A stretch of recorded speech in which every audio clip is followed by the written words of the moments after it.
Hey, you there. Thank you for watching, and welcome to Forge Lines Forever. Today I have a 6v6 custom match here on the most amazing Roxas map generator. So let's go ahead and introduce our teams and our players. But before I go ahead and do that, I do want to shout out to the person who sent me this replay. Thank you so much. Your name is down in the description of the video. Thank you so much. And if you have a replay you want me to look at and possibly cast on the channel, please send it to me at strategiclaunchreplays@gmail.com.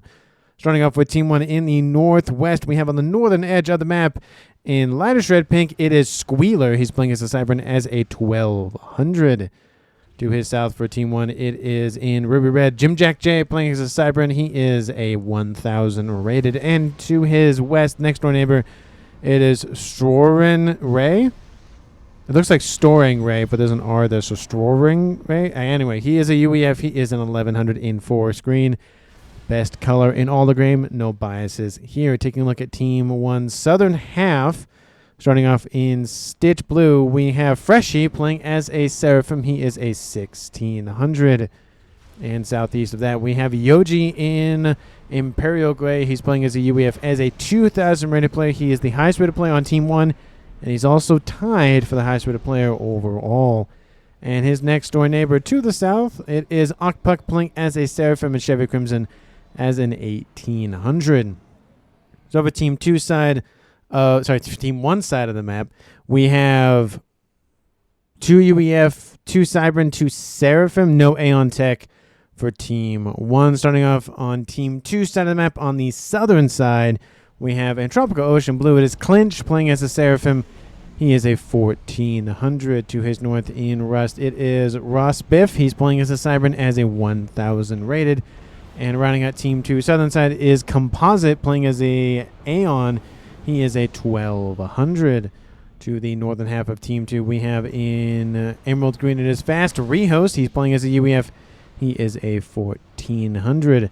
To his west in Batman Gray, it is F. Odin playing as an Aeon. He is a 2000 rated player. He is the highest rated player on his team of Team 2.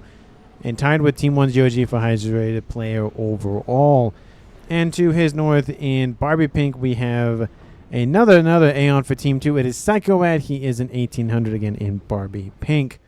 So for Team 2 side of the map, they have 3 Aeon, a Cybran, a UEF, and a Seraphim.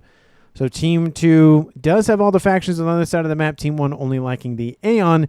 But I will make a point of it that Team 2, of course, is making up for Team 1's lack of Aeon by having a little bit more than rough average of 4 factions and 6 players sort of divvying up. Taking a look at the mechs locations and the reclaim. Starting off with the reclaim, of course, we have currently sitting at 15,000 mass in reclaim, which makes it not too bad. It's about 1.25k mass. It's worth something. Of course, there isn't really a huge clumpage. I think of huge clumpage is about 1,000 or so reclaim. We see 600s dotted kind of on the northern and southern side. Nothing really in the middle. There's, I think, a little bit, but that's firmly on Team 1 and Team 2 side of the map. There's really no fighting over that, as there is more in the north and in the south. There's really nothing in the center of the map, and it is a small map. I can't see the northern and southern edges of the void ocean, so this map is very tiny, and for 12 players, that's a very small environment. We do see in terms of mechs locations, there's a little bit more to divvy up for the players. We do see there is a quad mech position there, and we'll say since already Team 1 has grabbed that southern side, that goes to Team 1. There is a nice little tri-mex more. It's kind of stretched out a little bit. And there is some mexes in the background. We see that nice little 5-star mex position here that Straw Ring is going after. And that's pretty much about it. So players are going to be definitely scrapping for as much as they can. Gun started for Yoji in the middle. And we have a couple of units running away from the comm of Okpuk from Team 2. We do have first comm v comm action will occur between Clinch and Okpuk. Both Seraphim, no faction advantages one way or the other in terms of hit points. And it's just going to be shots for now. I highly doubt these players will die immediately. I don't think they're going to go for the murder-suicide option. So they're going to just back off. Maybe we'll see somebody from Team 1 go, or even Team 2 come and assist. We do see that already for Rose Biff, so maybe something for Team 1 down there. But as of right now, no reinforcements for Okpuk. In the north, it's going to be 2v1, kind of a flip situation for Team 2's Psychoad versus Squeeler and Jim Jack J. And in the middle, we have Gun almost done here for Yoji. He is getting a little bit invaded by Team 2's F. Odin with Freshie moving into assist. We also see Fast Rehost and Composite moving in. So there are 3 players for Team 2 in the middle versus Team 1's 2. But again, F. Odin is already taking a lot of damage here. I don't know why he's just sitting there taking it all, to be honest with you. The calm of Yoji is nowhere nearby, but again, all of his forces and that T1 PD is still there. Looks like a lot of bunting is going on to keep F. Odin in range of the T1 PD. Overcharge finally does some damage to the PD, but I don't think it's going to be enough. There he goes. Team 2 suffers the first casualty of the game at almost 6 minutes. Yoji finishing off F. Odin, making this a 6v5 in Team 1's favor. Gun started for Ocpuck, gun started for Clinch. T2 started for the Aeon of Psychoad. I guess he's already continuing that upgrade. Gun started for Jim Jack J, and the gun almost done for Squeeler. We do see more combi-com action. We have Fast Rehost and Composite, but again, Yoji has gun online, which means he has a little bit more range and double the damage per shot. So it definitely will encourage Team 2's commanders to fall back at least a little bit. But it does embolden Freshie for just going straight across the middle here, just grabbing a little bit of the middle and grabbing those remaining wrecks from Team 1 and Team 2's attack a little bit earlier ago. Or defense/attack, engagement, whatever you want to call it, skirmish, conflict thing. Still, we see some shots inbound from Yoji down against Composite. Composite falling back. We have Fast Rehost coming in to assist a little bit. Again, it's still 2v1. But the range is really helping out Team 1's Yoji. He will get a little bit of veterancy from these nearby units that Fast Rehost is throwing in this engagement, but not a lot to get 1 star, though. We do see Ross Biff moving in with his commander going around and not straight on this southwestern side. Clinch has gone, Okpuk has gone. No veterancy for either of them, at least in terms of 1 star, but Clinch is making his way up there ever so slightly, but he's making his way up there nonetheless. Yoji continuing to pressure Team 2 in the middle. Team 1 PD being built to try to slow down that roll. Yoji is going to receive some damage from that. Should overcharge that here soon. We have a couple of AA emplacements shooting at the interceptors flying overhead from Strawring Ray. Again, still don't know if I'm saying his name right. We do see in the south Clinch and Okpuk at it once again. Okpuk down in the yellow. Same thing for Clinch. Clinch at 6,000. Okpuk at a little bit about 1,000 more, roughly. But again, if the units from Okpuk get there soon enough, it won't matter. There's a couple of units inbound from Clinch, but they're all Team 1, so there's not really going to be a lot of damage immediately. It's going to be a value in numbers sort of situation versus more value in individual, essentially quality over quantity. We have stealth coming online for Jim Jack J. He's done with his gun upgrade. Gun started for Freshie in the middle. And sensor started for Psychoad in the north with no gun upgrade. Maybe go for at least shield to protect the commander. He does have 2,000 additional hit points, and he is going for more T2 PD. But again, I would like to see just some sort of protection on that commander just in case. Nano started for Squeeler. He also has stealth online. Nano started for Clinch in the south. Gun almost done for Freshie. Team 2's player that inherited F. Odin's base was Psychoad, which makes sense because he's on that northern side, and he is the second highest rated player on Team 2. So that would, kind of indicate in that direction. But he's going to get a little bit more eco. He's almost about 100 mass per second. Everybody else is below that. Some players at 50, almost crossing 60, but he is nearing on the triple digits. Ross Biff trying to do his best and just annoy Team 1. He's gone a little bit south, now he's going a little bit north. We do now see Freshie on an intercept course moving into, intercept Fast Rehost, who does have speed on board and damage. Sorry, that's gun damage range. I thought he was Aeon for some reason. Oh, that's Composite, who's Aeon. And Freshie, gun speed in range, gun damage in range, gun damage in range, 1 bomber overhead. But Rosbiff getting surrounded by Yoji's forces. That's going to be another kill here soon for him. T2 gunship online for Freshie. So that means he has T2 air at least online. And Okpuk and Clinch both just taking shots for shots. And there goes Ross Biff, killed off by Yoji. Another kill for Team 1. dropping this to a 6v4. We have Fast Rehotes trying to chase down Freshie's commander. He's really getting close. 4,000 hit points. He does get a rank in veterancy, though. That keeps him alive a tiny bit longer. And Yoji coming in to assist. It's 2 versus 1. And that is going to be a kill for Team 1. Maybe, unless he gets out of there. We have a ton of support from Team 2's Psychoad. And at the same time, he's being assailed in the north. I'm going to have to split things up just to make sure I cover, because somebody might die down here and somebody might die over here. Jim Jack J full sending it against Psychoad. Tons of Team 1 units surrounding that comm. There are a lot of T2PD in here. Most of them are now finally being dealt with. Jim Jack J losing a lot of hit points. Needs to be careful, but Psychoad's forces almost surrounding Yoji. They need to keep pushing to get him. We do see Composite pushing in. Okpuk is falling back just in case. And there goes a murder-suicide situation between Psychoad of Team 2 and Jim Jack J of Team 1. Some would say that's a nice trade. It drops the game to a 5v3. Still a 2-comm advantage for Team 1. Okpuk now coming in behind the forces from Psychoad. Yoji's going to get a little bit of reprieve due to the transfer of control to Fast Rehost. But with 3 players dead for Team 2 before 12 minutes, not looking good for Team 2 at all. Squeeler needs to be careful. There's a T2PD here, still here, and a Team 1, and a couple of them. He might just die here if he's not careful, so definitely something to watch out for. I will go back on him in a second. Just wanted to end the split. So we've had 4 deaths, 3 for Team 2, 1 for Team 1. T2PD is gone. I don't think Team 2 has eyes on the comm, at least right now.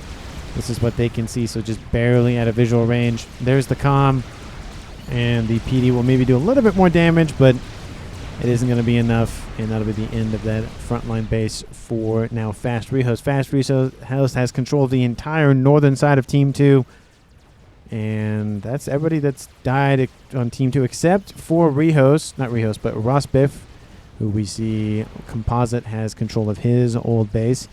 Team 1 did lose Jim Jack J in that engagement, which looks like it goes to Yoji, so he'll get double base. So again, the players that got double and triple base now have a huge just adrenaline shot full of eco. The problem is that APM is slowly going to drive their actions just completely into the toilet. So needs to be careful, if not constantly running around the map. Needs to be very, very precise. Or if they kill off 2 more players for Team 1, they make it a 3v3. So there you go. I will note that the highest and the second highest rated players for Team 1 are still alive. Team 2 has lost their highest and their second highest as well. So at this point, there is a little bit of a rating advantage for Team 1. So I feel like that's not super indicative of who wins the game, but it doesn't not help. It's like having a lot of mass. Yeah, you can have a lot of mass and you still won't win the game, but definitely does help. Nano Repair almost done for Okpuk. Going to get his hit points back up into the green here shortly. We have Clinch working his way up there as well. Already has Nano on board. Still units inbound from Yoji continuing to just go full send it. It's just a couple of them, couple of pillars. That one killed off by bombers. They'll kill off maybe a couple of E-storages, maybe a T2 mix, maybe 2 if they're lucky, but nothing really more than that. We still have Clinch and Okpuk. They just will not stop butting heads ever since the beginning, which was 13 minutes ago. They've hit each other at least 2 to 3 times face to face. This will be either their 3rd or their 4th if I can count or remember which engagement is which and if they counted or not. We do see Freshie. He's almost in the green, but needs to be careful. He's kind of on his own. Yoji, he has 3-star vet and gun, getting a shield in placement, has Team D and PD. Doesn't have any AA, though. That's the one critique I would give. Just get a T2 flak cannon, just something in case some Corsairs or Nathas or something. Even Mercies come and hit him. Granted, Mercies don't do a lot of damage now, but that's neither here nor there. Northeastern side, though, look at this. Squeeler continuing to push. We have a couple of Harbingers running around. He needs to be careful, though. That could easily mount up and get, about 5 or 6 of them online and just kill off the comm very quickly, so he needs to be careful unless he gets overwhelmed. He is attacking on multiple vectors, though, so that is kind of helping to spread out that APM for Fast Rehost. We have forces inbound from, speaking of which, Fast Rehost just in this essentially no man's land. Nowhere that Team 1 has forces. We do see Freshie moving into intercept now. But again, it's one of those things where it's just a huge kind of hole, and Fast Host is like, oh, I can just send them that way. That'll work. TMD is trying to be built. But so many missiles because those Vipers, they split off. Team 1 bombers overhead, thinning out those numbers quite nicely. That'll definitely alleviate a little bit of that pressure. We do see a couple of gunships inbound from Composite, a couple of those Spectres. And a couple of Team 1, T2 forces are going to do some damage to Team 1, but not a lot, just something. Clinch losing a lot of his forces. Team 1's Octopus has a lot of those just Team 1 spam units. I don't see a lot of Ilshis, a couple of flat cannons. Oh, no, there's a couple of them in there. Okay, they're leading the front lines. Team 2, do you have Ilshis? One or so, two or so now, but the number is definitely favoring Team 1 in that engagement. And speaking of the numbers, Team 1 is leading the mass income, about 500 to 440, so the number keeps jumping even low as 475. So we'll just say at least 40 mass in favor for Team 1. Maybe, and we'll make it 50. So that way it's 10 mass per player ahead of Team 2 if you were to divvy everything out equally. But that doesn't usually happen. You know, it's in a perfect world everybody would get the same amount of eco, but it doesn't, like I said, really happen. The air player usually gets less depending on where that reclaim falls because he's really focused on building up his air facilities rather than getting ground units online, or at least sending his engineers out for the most part. He might go for kind of a expansion point, but he won't just build engineers and just full send it out everywhere in kind of a star circle formation, whatever you call it. Anyway, my bantering and whatnot. T3 air online for Team 1 going for gunships, and we have that's the only second one online, Freshie going for ASFs. We have one T3 air online that is for composite. Maybe we'll see a second one, maybe we won't. For Team 2, again with 3 players, probably not. Okpuk getting shot at by a Spectre gunship. He needs to watch out. Those Ilshis are coming in for the kill. At least try to kill off the comm. He's been surviving. He's hovering, yellowish. I think he fell into the red just very briefly. We have some ASFs online. ASFs countering those. We have ASFs guarding gunships inbound. And a couple of Swiftbrins, so we hardly ever see those units. But we see them nonetheless. Just a nice little intermediate unit between interceptors and ASFs. Essentially, the Mercy is for that and the Swift one are essentially one unit that got split in half. You have the bomber side, bomber air quotes, and then the fighter side. T3 spam missile tech spearheads online for Yoji getting T3. Ooh, he's gonna go for his own missile. Maybe he might go for shield. Those are really the only 2 upgrades I see for UEFs, are either the shield or the missile tech. Oh, nothing yet. Sad. He's going for Ravagers right now. Oh. Go Billy Nuke and just walk into enemy bases and blow everything up. You'll probably die along the way, but hey, you'll go out in a bang. Akbuk getting a entrenched and frontline position. Again, he's in the middle here, which means if Team 2 wants to try to quote-unquote run by, they have to go all the way around, or they just have to drop units off. You could do that, set up a little rally point, have units meet up, and then go this way, but then you're losing the forces that are trying to defend here, and it's just kind of a 6-his kind of scenario where you're just robbing Peter to pay Paul. Can you get away with it? Maybe, maybe not. You're just going to have to see if that works out or not. T3 gunship online, just kicking out a couple of Team 1 mexes for Team 2. Again, something is better than nothing, and that lead is starting to widen considerably. We're now at 160, 150 mass in favor for Team 1. But a couple of Harbingers, more than just a couple, are inbound. And look who they're targeting. They do not care about anything else. They want the comm of Yoji, and they got him. Team 2 scores a kill, drops it to a 4v3, still in Team 1's favor. But now their highest rated player is off the board at 18, almost 19 minutes. We've lost 5 of the 12 players. So we're almost at half the players dead before 20 minutes. Somebody needs to die in the next minute to make that true. But we'll see if that happens. Freshie's like, not going to be me, and falls back at least a little bit. And restoring Ray still at his base hanging out, just upgrading mexes it looks like, or just hanging out next to a mex, one or the other. We have Team 1 Squeeler over here underneath some shielding, and then of course Okpuk over here on the front line. Still not giving up just yet. We have some sniper bots online for Team 2, T2 artillery, but we have Rehost coming in to assist with some engineers to build T2 artillery to drive away Okpuk. Love the teamwork there. One builds shielding and technically artillery, one builds PD. Now we see some Team D being built. We're really trying to drive him out of there. And if Team 2 kills off Ogpuck, the highest rated player will then become Freshie, still on Team 1. But essentially you're killing off all of the leadership. You go for the general and then the majors, lieutenants, and sergeants, and all that, top to bottom essentially. In the northeast, a little bit of a skirmish. In the middle, nothing too crazy. We do see a little bit of spearheads now stacking up once again, but I feel like Team 2 has stacked up at least some Team D to prevent a lot of damage, but they are taking some. We do see with the combined effort of Rehost and just whatever spam Clinch can get up, either their sniper bots or T2 missile. Yeah, T2 missiles in there. It drives Ogpuck away. It's Gun Nano, 3-star vet. Gun Nano, 2-star vet. So, but that's almost at 3, so we'll pretty much call it 3, unless there's no units for Team 2 nearby for Team 1 to shoot at least Ogpuck specifically. And most of those PDs are not gone. There's still a T2 is Zuthutham in there. There was a Zuthutham in there. Apologies, Ogpuck, but it was kind of on its way out anyway. My caster curse doesn't, it did affect it, but it's kind of out the door. So, a couple of spearheads going after engineers, just hanging out, just trying to take a break, but no breaks for those engineers. And look at this momentum shift now in favor for Team 2. T3 land is online, and I expect to see at least a couple of sniper bots shortly. He's kind of a little bit behind for T3 tech, but we do see mainly focused on Ilshis and snipers, not Authams. And the comm, is getting some assistance from some T3 land tech from UEF side of things. He does have double base. I forget. He does have double base now with Yoji being killed off, and we do see he essentially gave the base to the north to Squeeler, so he's on double base, and Ogpuck is on double base, while we have Team 2's Fast Rehost on triple base, and then Composite at double base.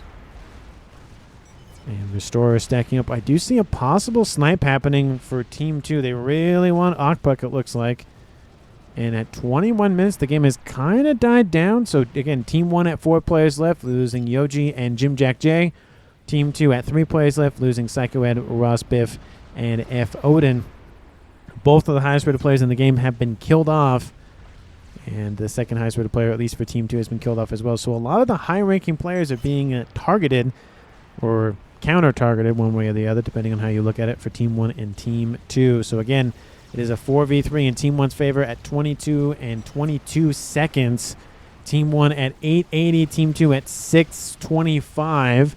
So it's about a 260 mass in favor per second for Team 1. So that's a lot of mass to be ahead. You can go early satellite, early nuke, early GC, or just any sort of experimental. You could go maybe for air experimental, maybe. Team 1 does have 2 air facilities, or these T3 air facilities online. Team 2 only has 1, and Team 1 has 2. Can't get those numbers confused at all.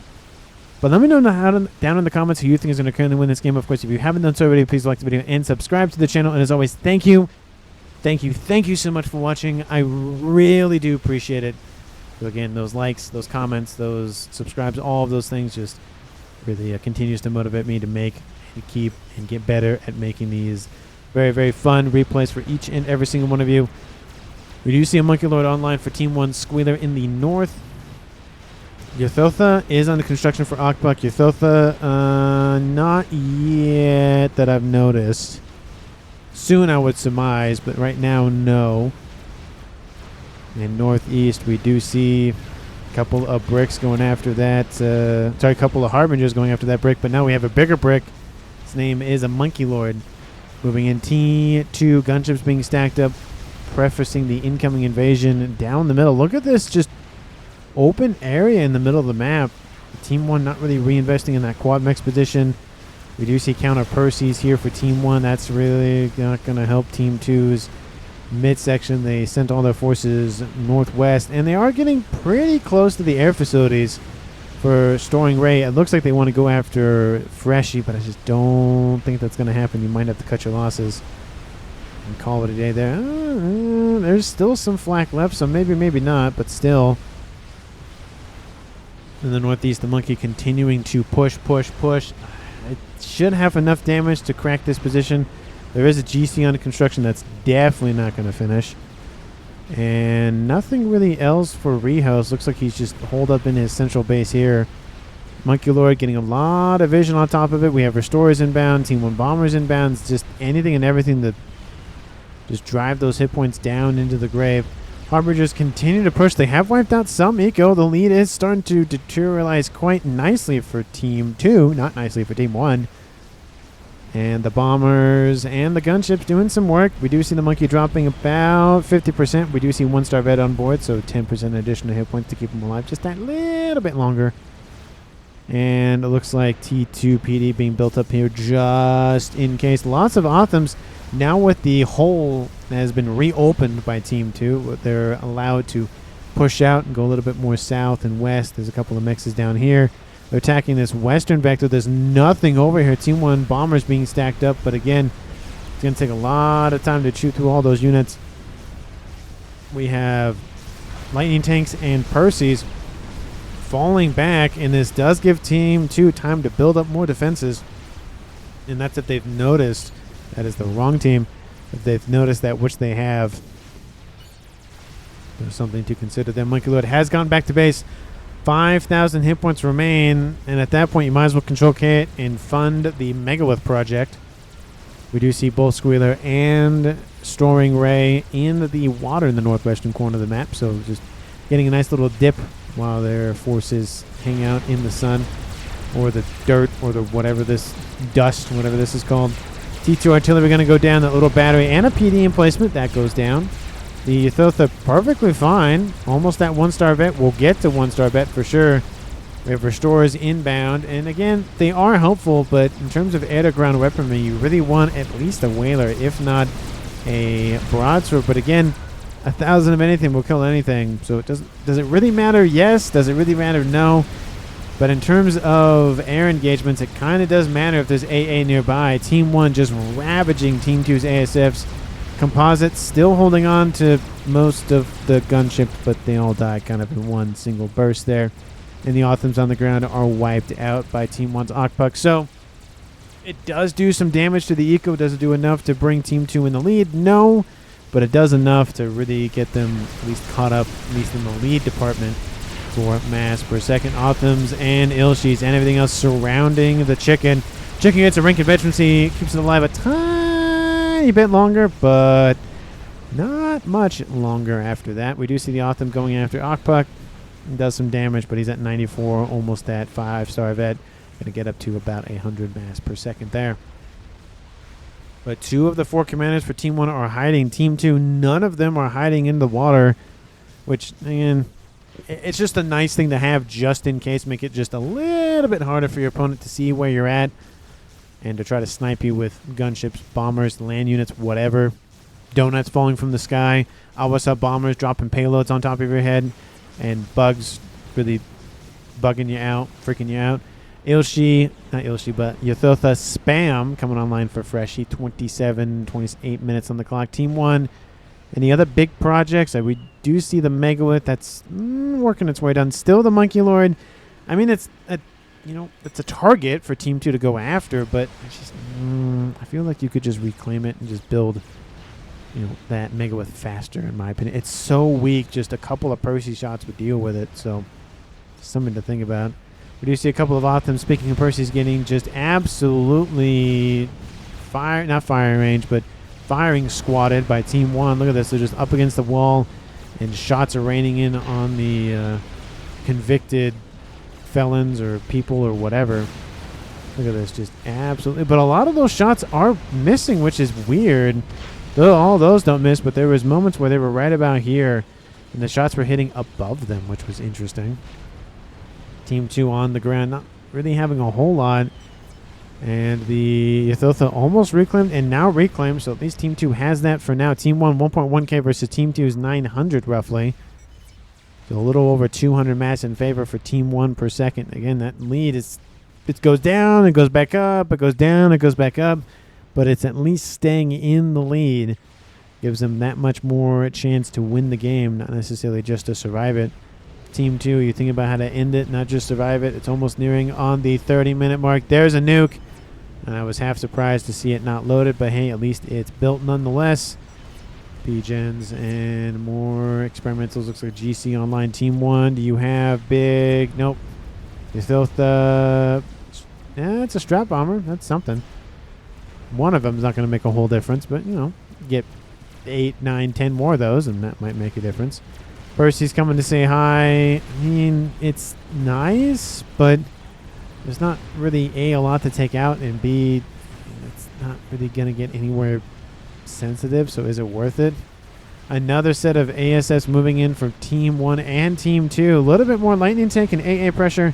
There is a presence from everybody from Team 2 down here, though. We have the Calm up clinch.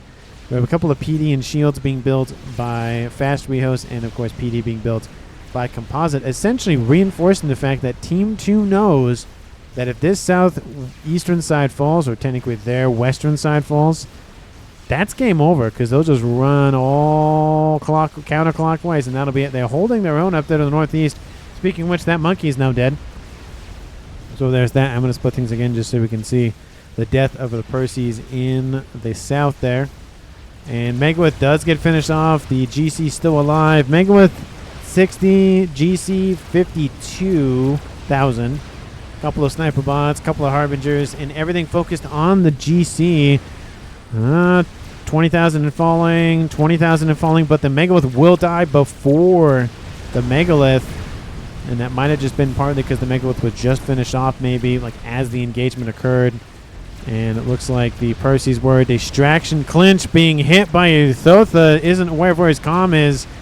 And that little slow ball will kill him off. Team 2 loses another player at 31 minutes, and that is now a 4v2 game, a 2-1 advantage to Team 1 at 31 minutes. That is not good for Team 2. That's 2 more kills. Team 1 wins, and Team 2 has to do double that. Apologies for the zoom in and out. Sometimes I hit my scroll wheel by accident.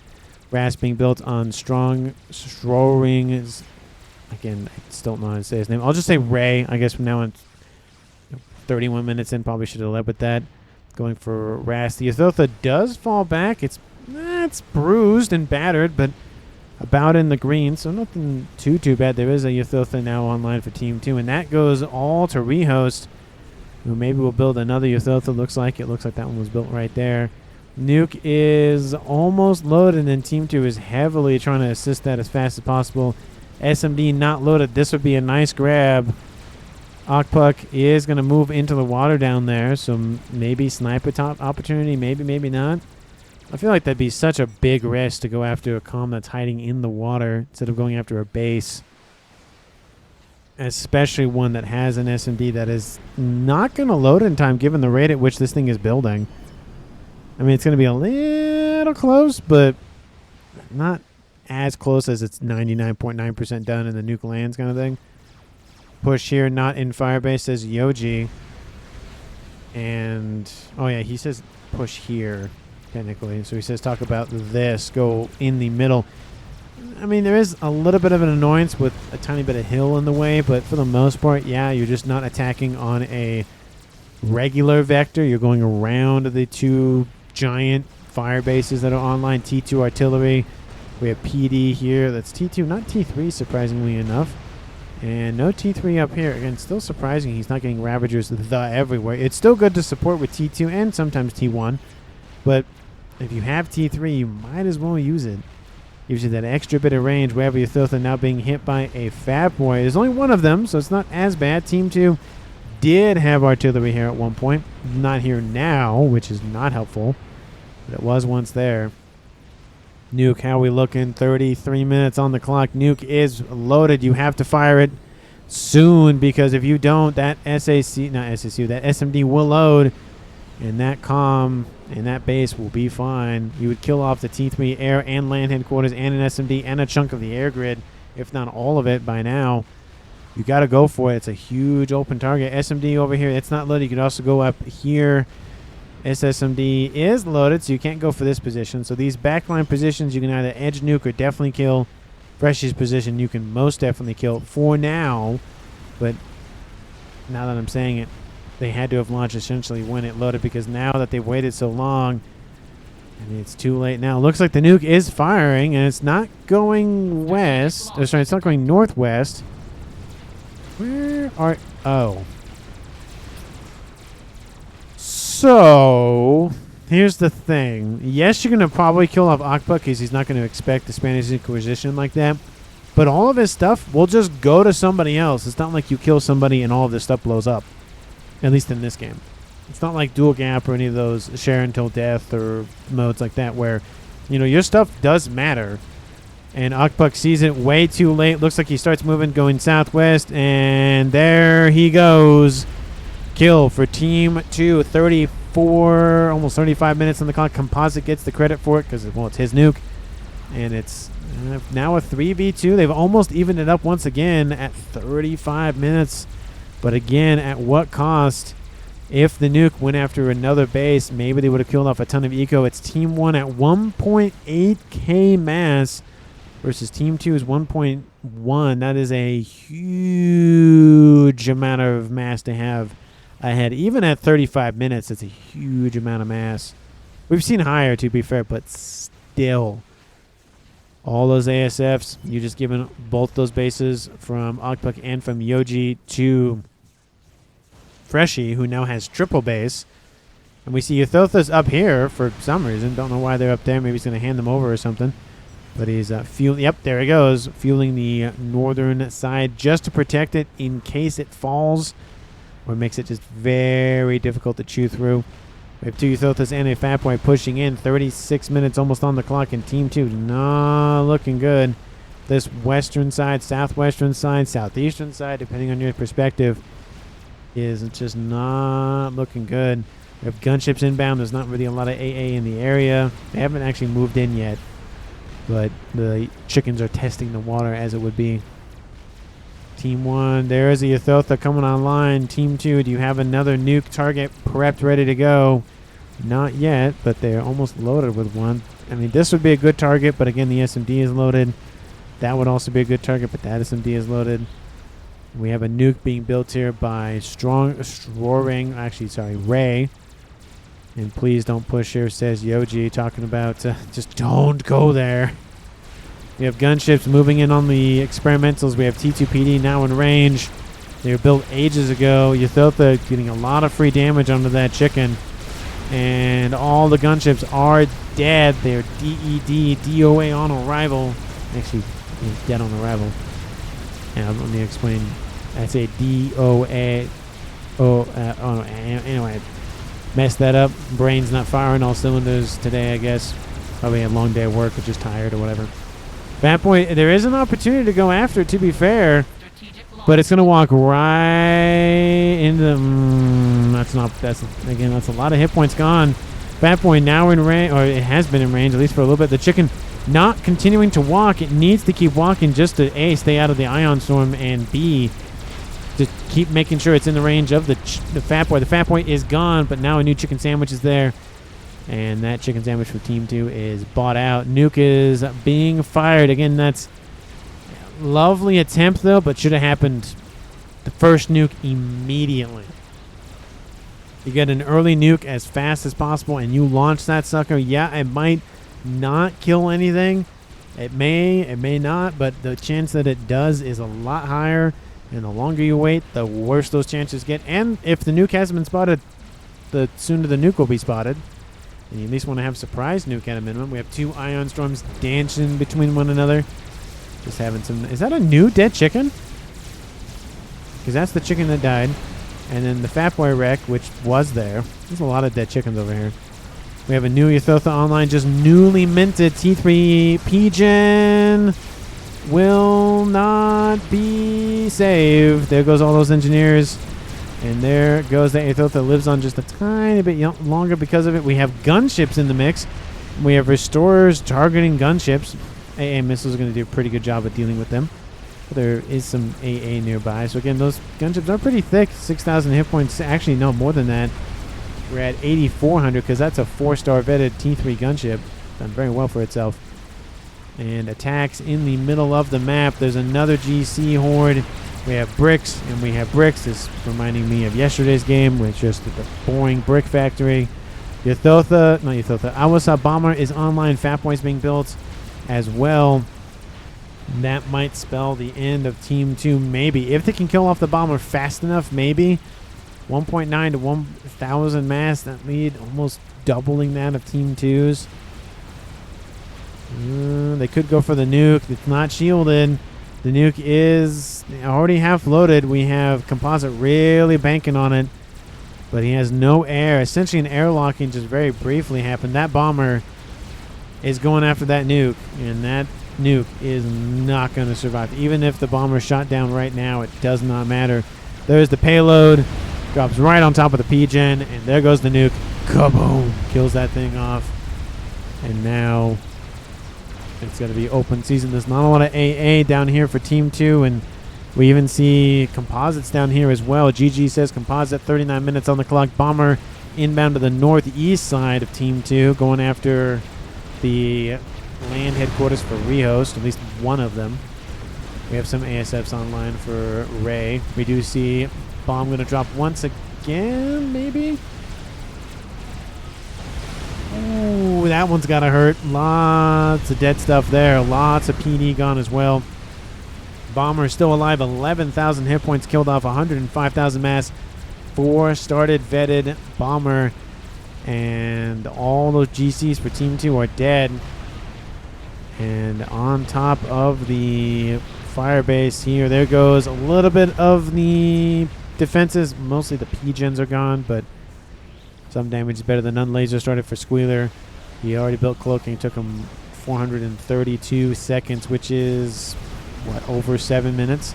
T3 land headquarters. Finally, the Bomber's killed off. Kills a T3 mech on its way out, but at a bare minimum, that's a lot of damage. Team 2 dropped below 4-digit income, and that might just be the end of the game. Again, Team 1 has done a very good job of just poke here, poke here, poke here.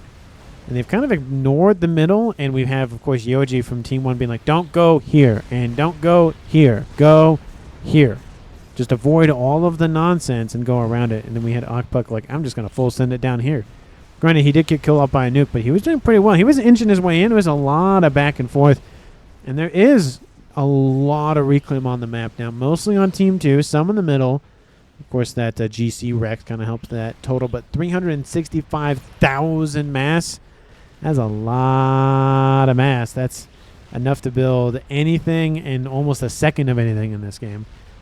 We do see Bombers inbound. Looks like they're going after the Fatty. I don't think it's worth that target for strats. The shield is still fine. But again, it's not really about being efficient at this point. It's a matter of just kill it as fast as possible. 42 minutes almost on the clock. Composite and Reho still doing a pretty good job of just not leaving the game yet. We've seen players who are like, okay, the other team's going to win. I'm just going to leave and be done with it. But they're sticking with it. We'll see how long they stick with it till. But still, they're doing a pretty good job nonetheless. And we have Nuke online. Satellites coming online for Ray because why not? Is that an I thought it was an artillery. I was going to say, why are you building that? Another Yothotha, another Fat Boy. The central base for Rehost is now gone. Taken out by both a Fat Boy and a Crab. And the Bomber, yes, they didn't do a terrible amount of damage to the everything else, but taking out the Nuke at a minimum, huge. That is a lot of firepower just wiped clean off the board. And, you know, I did get a little post-mortem with the dead T3 mechs. They are reclaiming it slowly down there. 43 minutes almost on the clock. Those Strat Bombers going after the Mega. Again, just a couple of strats going after a random experimental. Oh, not random, but an alone experimental. Yeah, eventually you will kill it. But those are best to just stock up and go after either a kill or go after a nuke or go after something with just a little bit more value. Because you have two GCs, not GCs, you have two chickens plus a crab plus a Fat Boy shooting at it now. And so that little bit of damage wasn't really going to make the difference anyways. But, you know, something's better than nothing. But I just feel like I could have gone after a better target. Satellite online for Ray. UEF doing UEF things. We have Yothotha's inbound for Reho Space. Yeah, this is not looking good for Team 2. 44 minutes almost on the clock. And, yeah, it's just not looking too hot. We do see that composite underneath an SMD and underneath shielding. Love to see that. Team 1 does have that nuke online. I don't know if they'll even fire it at this point. Oh, no, it is loaded, so you might as well fire it. Kill off something, if at all possible. Satellite moving into rehost space. We have your Thotha, Megalith. We have your Thotha now gone, so only one of each of those. Fat Boy backing them up. Fat Boy's online trying to drive the Thotha away. I just don't think that's really going to work at this point. Satellite now going after, looks like the SMD. We have Othams down here. We have a chicken down here. Western attack is happening once again, but again, the focus is rehost. Nuke is outbound going for rehost space, specifically 44.5 minutes. The SMD not even built, of course, not even loaded. And that will be a kill unless Team 2 vacates. We do see the Fat Boy trying to survive. T3 Pigeon takes a shot for the Fat Boy. And Overcharge kills off the chicken in defense. Well, that engineer that's sitting right next to that Pigeon's not going to have a fun day. Nuke is inbound. And will it land before Team 2? Do they leave or not? Rehost is still there. Sitting next to a Pigeon. Not a good place to stand. Kaboom! Double explosion all the way. And the green player for Team 1 kills off the green player for Team 2, making this a 3v1. And with that, either it's a kill or it's a departure or whatever else. And he's just going to sit there loading an SMD. Satellite over top. Optimus moving in. Chicken moving in. Great game. Well played, says Squeeler. So soon. There it is. There's the control K. Team 1 wins the game at 45.5 minutes. And Team 1 did a very good job. You know, Team 2 did as well, but they just kind of got hit multiple times, and that eco just really couldn't ramp up. Team 1 kept the pressure on them, didn't allow them to just sit and build, play SimCity for a little bit. They just keep pushing. We had a little bit of outcropping. Nice nuke, though, from Team 2's composite going after Team 1's Okpuk. I just feel like going after this position would have been a lot more beneficial because that just gave all of the stuff that Okpuk owned to Freshie. So, I don't know. There's arguments for both, but I do feel like killing off the base would have been more beneficial. But it just came down to Team 1 went hard, killed off a lot of players for Team 2, and then was just, even if, to be fair, even if they lost Freshie at his base, they still at least had Ray and Squeeler in the back of their base. Squeeler did eventually go for cloaking, so he's hidden that way. And also, Okpuk would have survived. So you would have had at least 3 players left in that scenario. So, yeah, you just kind of like go kill something, but I would have killed off the base than kill off a player. Because maybe there's a chance you can come back if you kill off a lot of the infrastructure. So, it's hard to say at this point, but I do think the base would have been a better option. But let me know down in the comments what you would have done in composite scenario. MVP for me, I mean, Okpuk did a pretty good job. We had Yoji doing a pretty good job. Yeah, they didn't make it to the end of the game, but you had Yoji getting off 2 kills right here. That really set Team 1 up for success, especially killing off the highest rated player of F. Odin. You had this engagement down here between Okpuk and that was Clinch. Yeah, Clinch. Constant back and forth. The nuke got Okpuk, but I don't know if there's one like this player did a whole lot. I do want to admit though that Yoji did such a good job of staying in the game, helping his team out, saying, "Hey, don't go here. Hey, do this. Hey, do that. Hey, there's a thing over there. Hey, you should watch this." And it's like he's trying to take the mental load off his teammates. So I did love that. So maybe that plus the early game kills, maybe MVP for Yoji. But again, let me know down in the comments who you would pick. Thanks so much for watching to the very end of the video. And I will see all of you in the next one.